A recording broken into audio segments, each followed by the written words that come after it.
मृत्यु एक हर धर्म के लिए एक कड़वा सच है।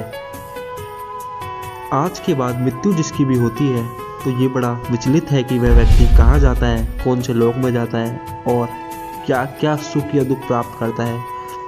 ऐसे ही आपने बहुत सारी वीडियो YouTube पर देखी होंगी, लेकिन आज ये वीडियो देखने के बाद कोई वीडियो देखने शेष रह ही नहीं जाएगी, ना ही कोई पुराण ना कुछ पढ़ने की जरूरत पड़ेगी। इस वीडियो में आपको सब कुछ क्लियर हो जाएगा कि मृत्यु के बाद होता क्या है एक मनुष्य के साथ। आइए शुरू करते हैं। सबसे पहले एक पापी मनुष्य के शरीर में से आत्मा को निकाला जाता है। यह बहुत पीड़ा में होता है। इस समय के अंदर मनुष्य का शरीर से आत्मा खो जाता है अथवा उसको बहुत पीड़ा होती है, परंतु वह एक पापी व्यक्ति अपनी आत्मा को नहीं छोड़ पाता, लेकिन यमदूतों द्वारा उसकी आत्मा को बाहर निकाला जाता है।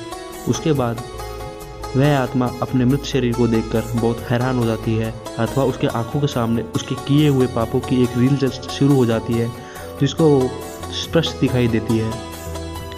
उसके बाद वह आत्मा अपने शरीर को देखकर बहुत दुख मनाती है कि मैंने अपने जीवन में कुछ नहीं किया और जो मुझे करना चाहिए था वो मैंने करा ही नहीं। उसके बाद यमदूत उसको कस के पकड़ लेते हैं और अपने लोक की तरफ आगे बढ़ जाते हैं।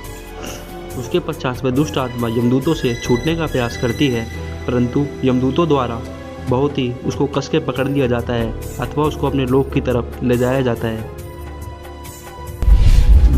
और इसके विपरीत जो भी आत्मा, जो भी मनुष्य अपने देश की खातिर ये सब मस्ती करता है तो उसके लिए एक घुड़सवार आता है अथवा उसकी सवारी आती है, जिस पे वह बैठकर स्वयं अपने लोक की तरफ जाता है, जिसको ना ही कोई पीड़ा होती है शरीर छोड़ते समय और ना ही कोई दर्द होता है। पर वह मनुष्य बहुत ही अच्छी तरह अपने शरीर को छोड़ देता है अथवा अपने लोक की तरफ वह बढ़ जाता है अथवा उसके स्वागत के लिए फूल भी बिछे होते हैं। और अपने लोक की तरफ जाते हुए वह एक बहुत बड़ा एक दरवाज़ा, गोल्डन का स्वर्ण मुद्रक एक दरवाज़ा देखता है, जिसको देखकर उसकी आत्मा गदगद हो जाती है।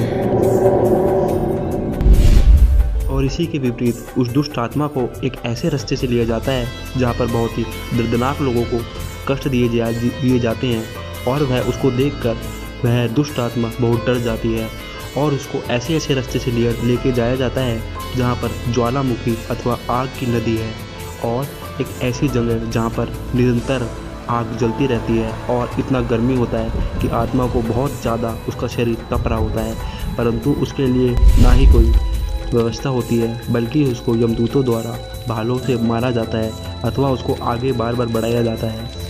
और उसके बाद उसको बीच रास्ते में लावाओं की बहुत सारी नदियाँ होती हैं, जिनके अंदर से उस नदियों में से उस पापी आदमी को गुजारा जाता है, जो निरंतर आग बरसती रहती है।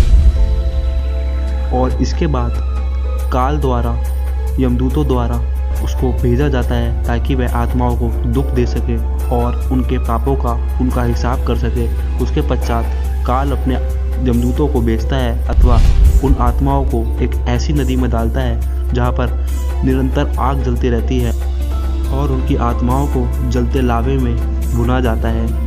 आत्मा को दर्द पीड़ा उतनी ही होती है जितनी पृथ्वी लोक पर शरीर को होती थी। आत्मा को बहुत दुख होता है, वह बहुत चिल्लाती है, मगर वहाँ पर उनके साथी कोई नहीं होता और उनको बहुत पीड़ा में दर्द सहा जाता है और दिया जाता है।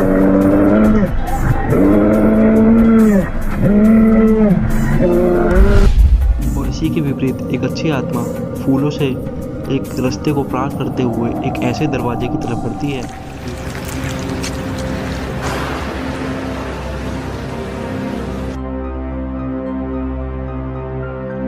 तब मुर्दों की हड्डियों पर मांस आ जाएगा और उन्हें फिर से सांसें दी जाएगी।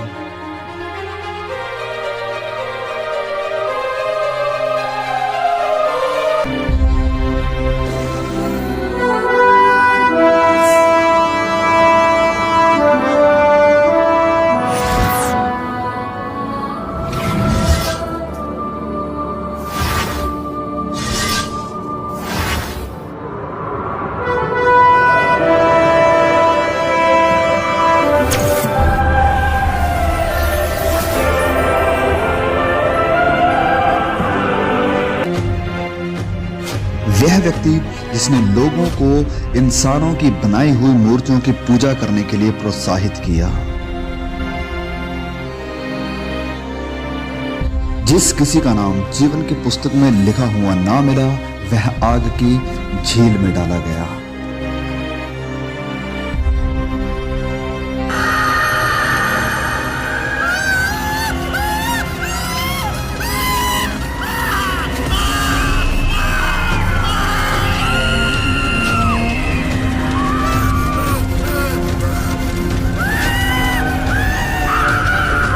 अगर परमेश्वर बलवा करने वाले लोगों को, राजाओं को खत्म कर देता था, परमेश्वर के दूत उन्हें खत्म कर देते थे, तो परमेश्वर शैतान को खत्म क्यों नहीं करता? बड़ी जंजीर थी, उसने उस अजगर अर्थात पुराने सांप को, जो इब्लीस और शैतान है, पकड़ के 1000 वर्ष के लिए बांध दिया और उसे अथाह कुंड में डालकर बंद कर दिया और उस पर मोहर लगा दी कि वह 1000 वर्ष के पूरे होने तक जाति जाति के लोगों को फिर ना भरमाए। इस वचन में यह नहीं लिखा गया कि फिर माइकल, जो सारे स्वर्गदूतों की सेना का प्रधान है, शैतान से लड़ा और बहुत भारी जंग हुई और उसने फिर शैतान को बांधा और अथाह कुंड में डाल दिया। ऐसा नहीं लिखा गया। वह व्यक्ति जिसने ठुकराए हुओं की मदद की और बहुतों को सुसमाचार सुनाया।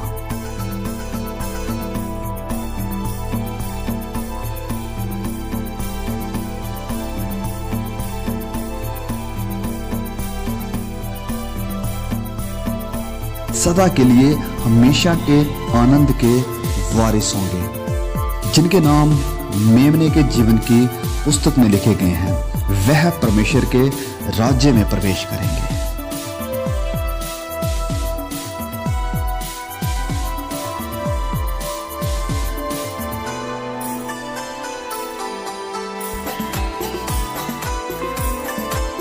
वो परमात्मा की ओर बढ़ जाती है और अपने परमात्मा के अंदर खो जाती है और अपने पृथ्वी पर सारे रिश्तों को भूलकर वह उस पूर्ण परमात्मा की शरण में चली जाती है और उसके लोक की तरफ आगे बढ़ जाती है।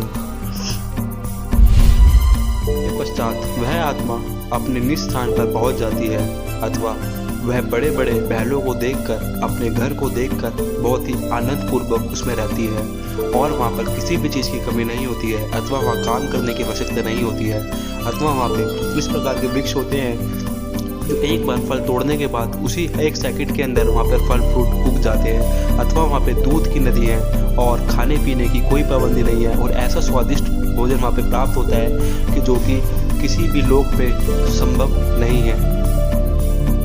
पर एक ऐसा वृक्ष है जो कि सबको एक ऐसी एनर्जी देता है जो कि बहुत भव्य होती है और इस वृक्ष का नाम अक्षर वृक्ष होता है, जिसकी जानकारी इस पृथ्वी लोक पर कोई तत्वदर्शी संत ही बता सकता है।